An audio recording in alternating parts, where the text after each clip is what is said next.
What we're going to do, we're going to talk about Apollo, the Apollo space program, explain this a little bit to you. Now, we're not going to talk about them all because from 1961 to 1975, 14 different Apollo missions occurred.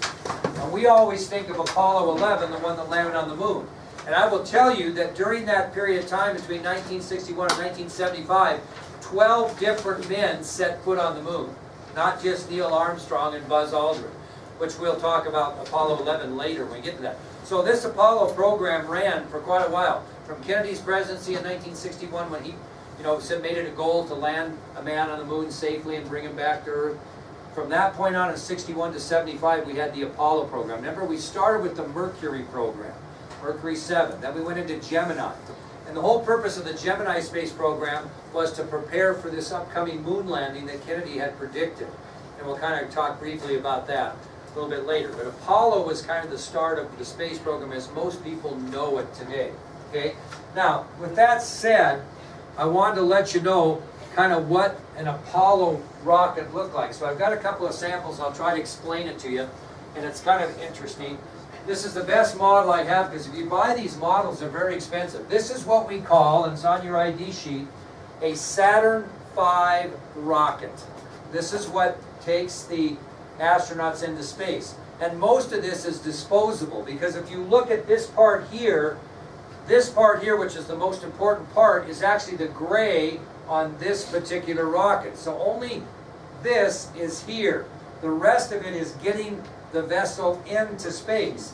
And as it goes into space, and this is like 350 feet high, football field long, as the rest of this goes into space, it just drops off outside into the atmosphere, outside the Earth, and ends up floating away or disintegrating. But this is kind of the crux to the whole thing, is this particular thing here. It's at the tip of the Saturn V rocket. So the rest of this is just to get it into space, okay? Now, there are three parts that are important in this particular Apollo spacecraft. First of all, you have the command module, which is just this very top part right here. This is the command module. This is what will eventually come back and splash down into the Pacific Ocean. Just this top part of the Apollo rocket. That's the command module. Okay, the command module. And a little bit about the command module, what it is set up to do, basically is fairly simple when you think about it. This is a small 3-seat capsule, is basically what it is. And it's the living quarters and the control center for the entire rocket. This is where the astronauts live, this is where they control things, and it's a 3-seat capsule.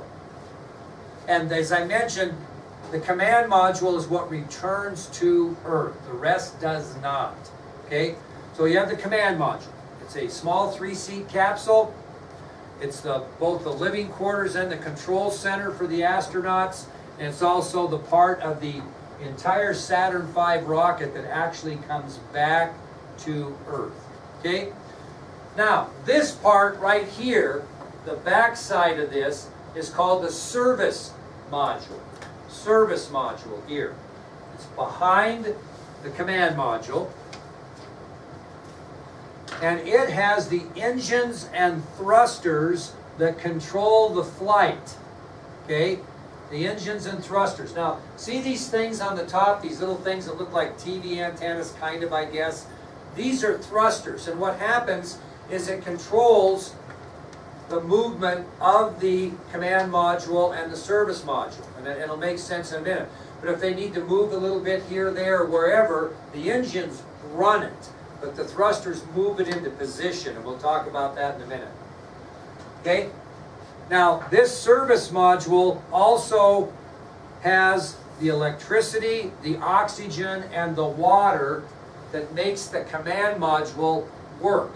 The electricity, oxygen, and water to the command modules in this is the service module. It also carries all of the communications equipment and the fuel. Everything in this, thus the name service module. Okay, again, the service module carries the engines, the thrusters that control the craft's flight, The service module also provides the electricity and the oxygen and the water to the command module, and also carries the communication system for the command module and the fuel. Now, what you cannot see, because it would be inside here, would be the lunar module. And what does the lunar module do? Look, yeah, it looks like you've seen them. They look like a caterpillar, kind of, and that's the part that actually lands on the moon, on the surface of the moon. And that is the lunar module. Now, you've heard of Neil Armstrong, and you've heard of probably Buzz Collins, because those were the first two men on the moon. The lunar module takes two people down. The person that pilots the command module doesn't get on the moon, because what's that person doing? Circling the moon, waiting for them to come back up and hook up. Now, I explain that. What happens when this is in space above the moon's surface? This opens up and the command module comes out of here. And it comes around and it docks onto the front of the command module, so the astronauts can move from the command module into the lunar module. Then it turns downward and the lunar module descends to the moon's surface, and they do their thing, and when they're ready they thrust the lunar module back up. It hooks up with the command module, the astronauts move themselves back in, it breaks off, the lunar module floats back to the surface of the moon, and this jettisons from the service module, and this thing is what comes back through. Does that make sense? Now, in the first Apollo flights to the moon, it just had a lunar module. In later flights, this also contained what they called an LRV, Lunar Roving Vehicle. Basically a four-wheeler or a side-by-side for the moon's surface, in which astronauts would travel in this kind of moon buggy around the moon. But that was in later flights.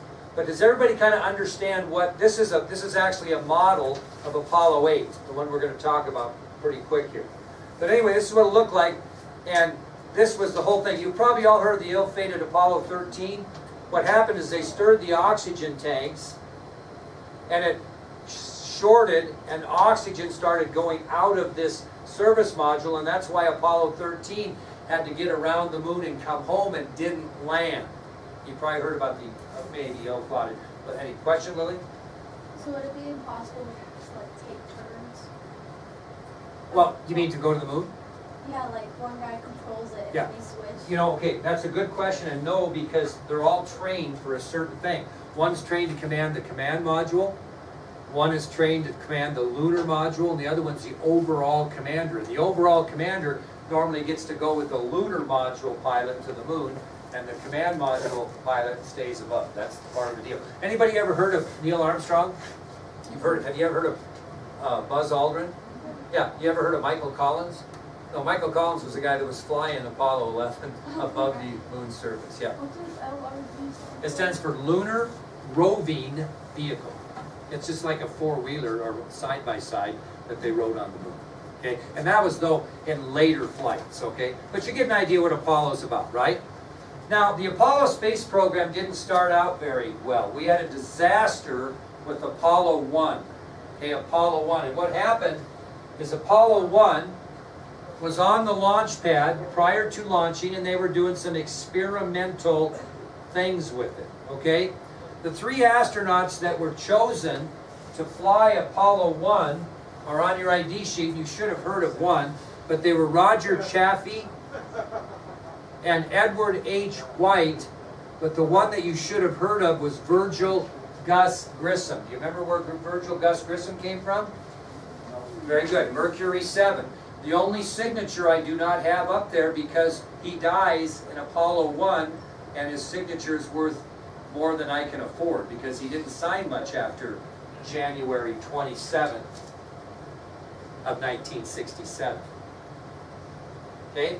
So this disaster happens on January 27th, 1967. It involves the three astronauts assigned to Apollo 1, Roger Chaffee, Edward H. White, and Virgil Gus Grissom. And what happened while they were on the launch pad they had a short and a flash fire in the command module with the 3 men in there. And they could not get to them, and they burnt to death on the launch pad. I'm sure it was a horrible death.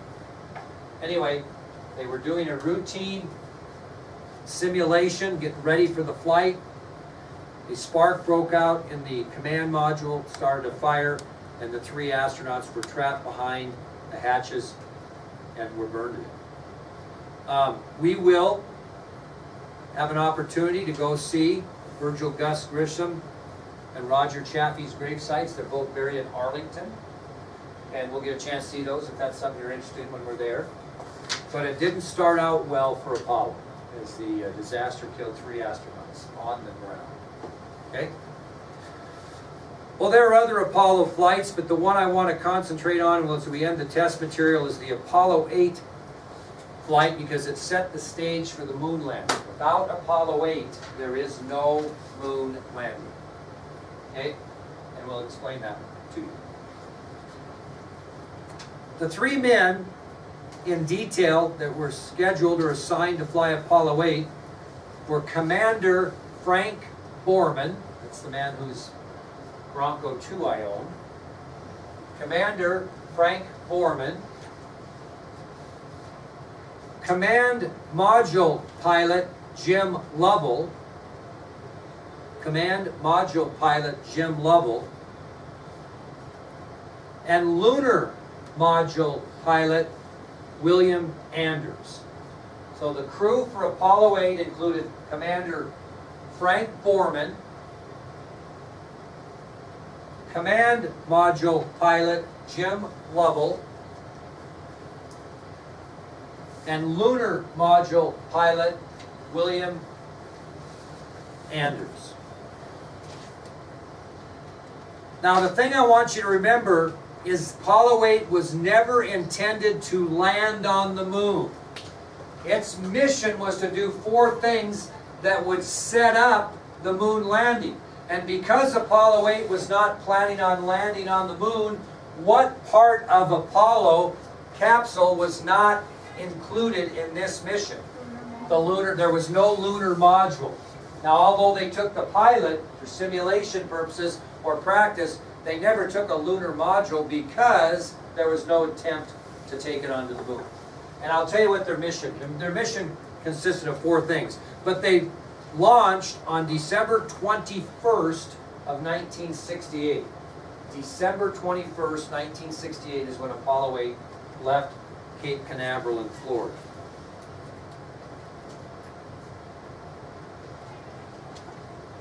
What did they actually change Cape Canaveral to? Anybody know? Cape Kennedy. On December 21st, 1968. Now here was their mission. They had 4 responsibilities. Now remember, had we ever been in the vicinity of the moon much? Okay, and we certainly hadn't been around it, to what they call the dark side of the moon. In order for the moon landing to occur, the vehicle's going to have to go around the moon. Okay? It has to do that to gain momentum, to get home. Okay? So the first goal or first mission of Apollo 8 was to evaluate both the command module and the service module, how they performed in a lunar orbit, because we had never been around the moon. Okay? Nobody had ever been on the dark side of the moon before. Okay? Nobody had ever been behind the moon from the Earth, from Earth to the moon. So the first goal, or first part of the mission, was to evaluate both that command module here and the service module here, and how they would react to a lunar orbit. Okay? Because we'd never done it before. The second part of the mission might be to evaluate who and how they perform. The 3 astronauts. Very good, yeah. So the second part of the mission was to evaluate how the astronauts performed in a lunar orbit, because we had never done that before. Okay?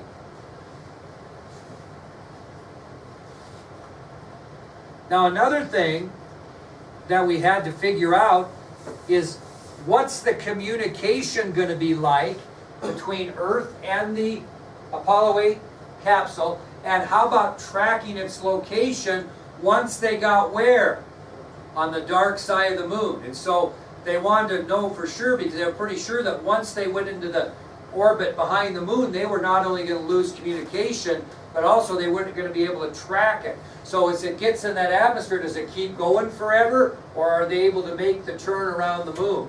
And so that was another mission of the Apollo 8, was to see what the communication would be like and what the tracking would be like of the Apollo 8 when it got behind the moon.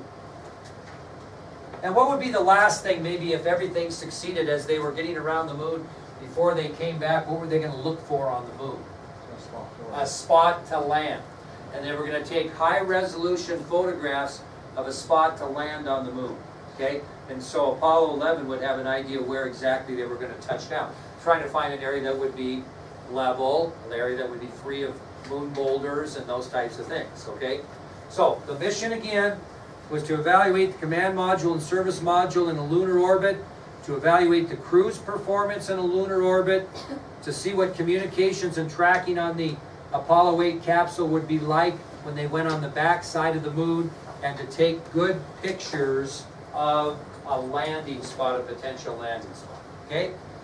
Now, as I mentioned, there was no lunar module on this particular flight. So, they take off. 68 hours, 58 minutes, and 45 seconds later, where are they? On the back side of the moon. And they become the first astronauts in history to get on the moon's far side. Okay? So after being in flight for 68 hours, 58 minutes, and 45 seconds, they get on the dark side of the moon, and Mission Control loses all communication with the capsule, and they can no longer track them, which they anticipated. But what are they waiting to see? If they can get around. Okay? So they are in flight for 68 hours, 58 minutes, and 45 seconds. When they finally get behind the far side of the moon, all communication and tracking is lost for that period of time. Well, anyway, they get around and everything's hunky-dory. And during this mission, they sent 6 either audio or video messages back to citizens of the United States to watch, which was a new thing too. So you could hear them either in audio, or even they had video of what they were doing during this mission that was broadcast back to the United States, which was put on TV for people to see. It was pretty cool. First time that they ever saw direct communication between a spacecraft and the citizens of this country. Their most famous broadcast happened on which day? When did they leave? There, what'd you say over there, late? Christmas Eve. Christmas Eve. Very good. On Christmas Eve, they had a video telecast, and Borman and Lovell and Anders each read verses from the first chapter of Genesis. And as they completed their broadcast that evening, you don't have to write this down, they said, "Good night, good luck, a Merry Christmas, and God bless all of you on the good earth." That was the last broadcast. Pretty kind of cool. Christmas Eve. They read from the book of Genesis and then signed off on their way home by saying, "Good night, good luck, a Merry Christmas, and God bless all of you on the good earth." Well, Apollo 8 would splash down in the Pacific Ocean on December 27th, 1968. December 27th, 1968. It was a perfect splashdown.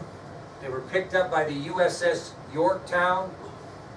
And what was pretty amazing is they landed in the Pacific Ocean exactly 147 hours after they took off. And it was a perfect re-entry and landing in the ocean. So landing in the Pacific Ocean was exactly 147 hours after the initial launch, precisely on time. Everything concerning Apollo 8 was perfect. Now, a couple of side notes. First of all, I'm going to back up.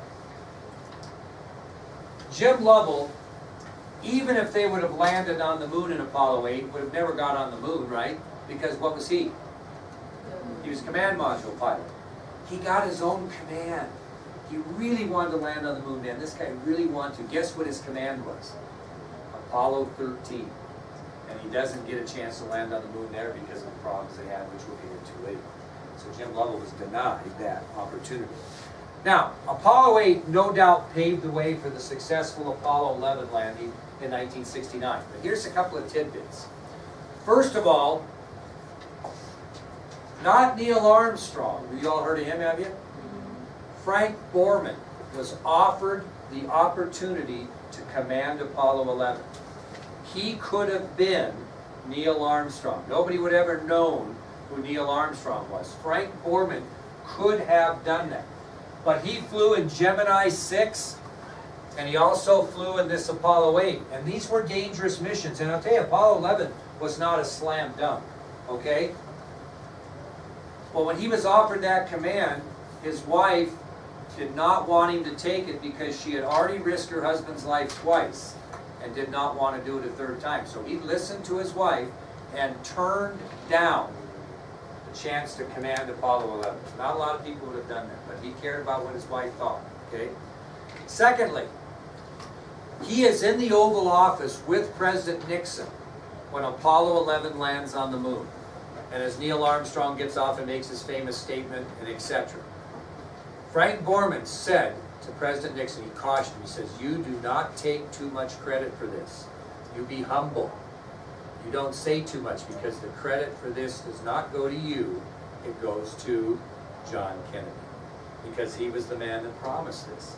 And then can you imagine, Borman sat in Nixon's office and told him to be humble.